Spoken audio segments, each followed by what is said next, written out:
Hello everyone, welcome. In this episode, we are going to develop a web server using Node.js. We are going to develop a web API, REST API using Node.js, and we are going to consume that API in the client, and that too without using any external module. So let's start from the scratch. For the documentation purpose, if you want to learn about the HTTP module, we'll go to the doc section from the API, and here this is the HTTP module which we are going to use. Okay, so now let's begin and let's create the web server from the scratch. Okay, I'm creating a new project. Hello server. Okay, now I will be opening the VS Code editor, and let's open our new project, brand new project, and that in a desktop from the desktop for the server. Okay, we have to do our first step. We have to initialize the project, that we always do. Okay, once we initialize the project, what we will get? We'll get the package operation, and that's how our this folder is different from the other folder in our file system, and this signifies that this project is a Node.js project. Okay, now we'll create an src folder. Here we will writing our Node.js program for our server. Let's create a file called main.js, and let's begin. And we'll call http is equal to require.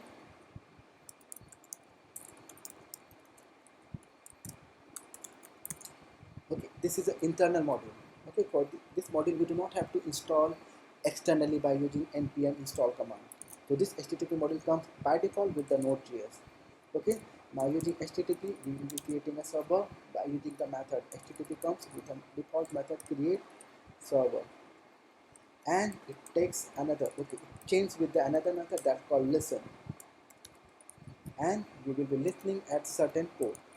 That our server will be definitely running on certain port. So we are starting a port. We are starting our web server at the port number 3000. Okay, and the create server methods takes one callback function. Okay, and how do we write a callback function like this? That can be anonymous function, or that can be take a arrow function, which we have discussed in our last episode. Okay, this is the structure of the arrow function. And this arrow function takes, that means this for callback functions takes two parameters, req and res. Okay, req stands for the request and res stands for the response.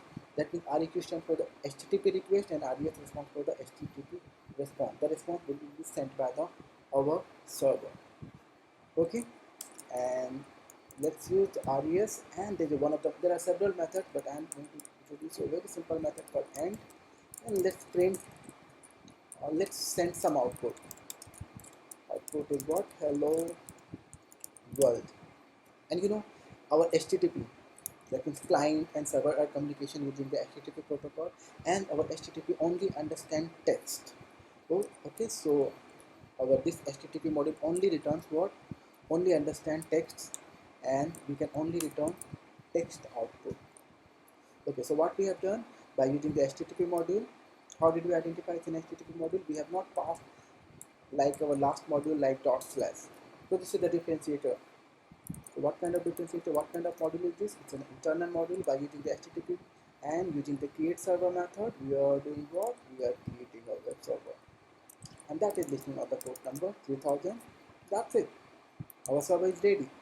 We can start it server. We can start the server using terminal.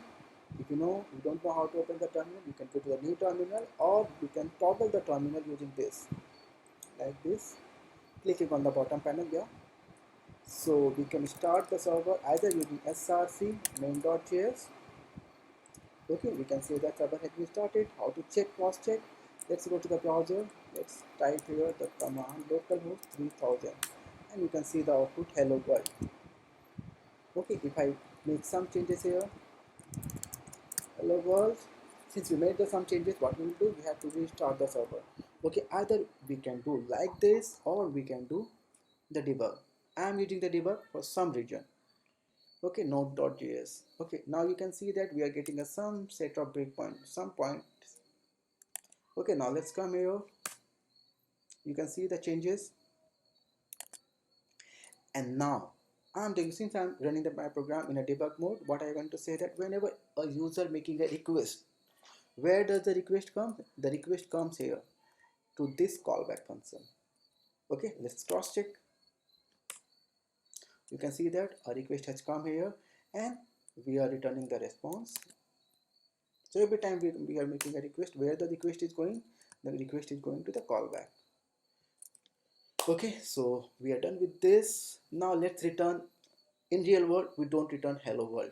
We return some output, and that output can be a, generally most of the time the client and server talking the language of the JSON. So let's create a JSON, and for that let's create another module which we have learned, which we have also learned in our last module, in our last episode, how to create a module. Let's suppose my JSON, okay, my module .js. And what does this module is doing? Let output is equal to some JSON. id is equal to, sorry, id is equal to 1, title is equal to hello.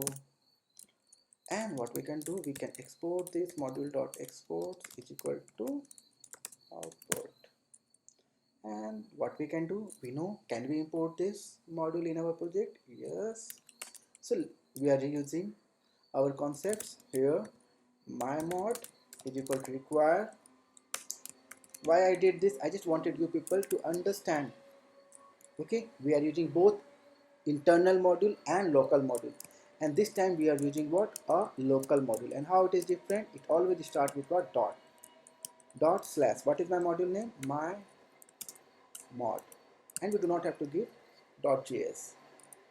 And now here what we can do, we can call that data, we can use that value. Let's suppose that output is equal to my mod dot output. Our variable name here is also what, output. This can be anything, uh, referencation, or it can be anything, it can be data also. So we have to give like this. Okay, so now I can access here the data, the same thing. This data is getting exported from this module and we are accessing this here. And now can we return this output? Okay, we cannot declare a two output variable here. So let's remove this. What I want to return a valid JSON, a JSON here.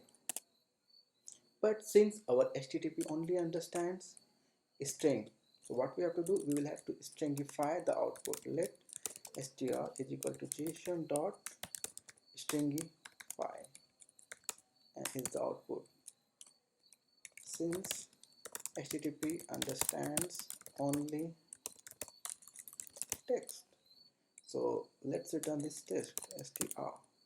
Now since we have made a lot of changes, so let's start the server. Let's restart the server, and what we can do, by using this green button we can restart the server, okay, in debug mode itself. Okay, so let's reboot. And let's put a debug point here. Let's make a request. Now you can see the request has come, and you can see that we are using the my module, that means we are using this program, we are using this JSON. And here is my output. This is the output, JSON output, and this is the string, output string. Why? Because we are returning a text output. Let's see the output. Okay, we got the successfully, we got the output. And let's remove this breakpoint and let's make the request again. We are getting the output. So what we have done, we have created a server which is running on the port number 3000. What we have done, we have developed a very simple API, localhost 3000, that is returning a JSON, and that could be anything. Okay, that was a very simple JSON. Now let's do what, can we consume this API? Let's suppose we want to consume this API. Where will go? I will go to the jQuery website. Okay, because making an Ajax call is very easy with the jQuery. And I can write here $.ajax, and what I can write, http localhost 3000. And if I write here done data, what I'm doing, I'm trying to consume the data, consume the API. Oh, you will find such kind of error. What is this error? Access control allow origin. This we have to allow at the server. So now what I will do here, res dot set header, and I will do what, if we allow here, right now I'm allowing all the user, all the client, anyone can make a request to our web server now. Okay, since we made a changes, let's refresh it and let's cross check it one more time. Either going here, we are getting the output, and now let's make a request from here by using the arrow key. Now you can see we are getting the output and our clients are able to consume that output. Okay, so what we have done in this module, in this episode, we have used the HTTP module, we have created a server, we have created a very simple API, we have used the local module to generate the JSON, and we have consumed that API using jQuery. That's it from this session. See you in our next video. Thank you.